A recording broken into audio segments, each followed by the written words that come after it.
Au pied du mont Ventoux, à l'extrême sud-est de notre région, Buis-les-Baronnies, la vie médiatique du maire.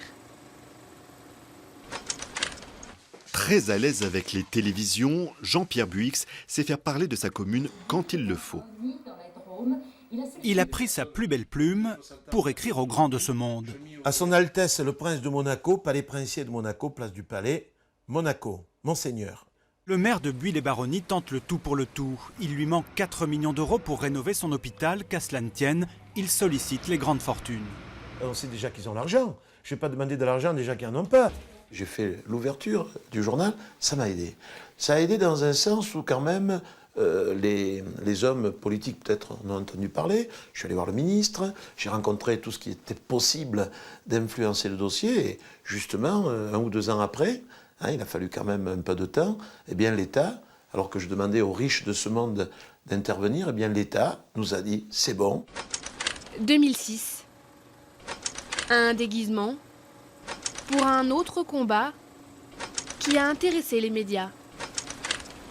Pour comprendre, retour en 1992 avec la crue de Louvèze, des inondations qui ont fait des morts à Vaison-la-Romaine et à Buis.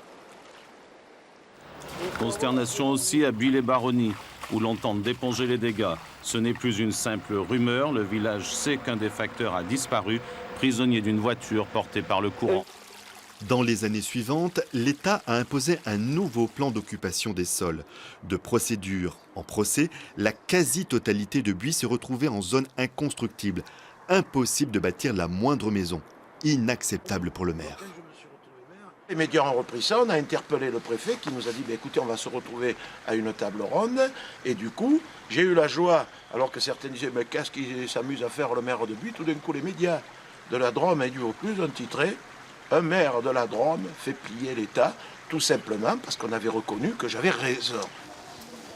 Derrière cette fenêtre, le bureau d'Alain Bosmans. Journaliste local, il a suivi Jean-Pierre Buix pendant ses 3 mandats de maire. Il a relayé tous les coups de gueule de l'élu. Et ça lui a jamais nui ou nuit à la commune? C'est difficile de le dire. Moi, je pense pas. Il y a des gens qui pensent que peut-être... voilà, non, globalement, je crois que ça a été globalement positif, ça c'est sûr. Bonjour madame. Par contre, si le maire pouvait nous en donner un peu de soleil... Tu me le dis, je te promets que dans 8 jours, tu en auras.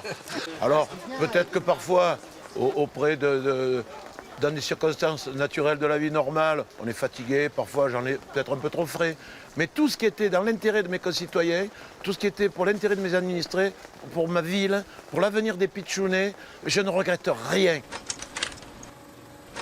Ça serait à refaire, je ferai tout. Et j'en suis fier.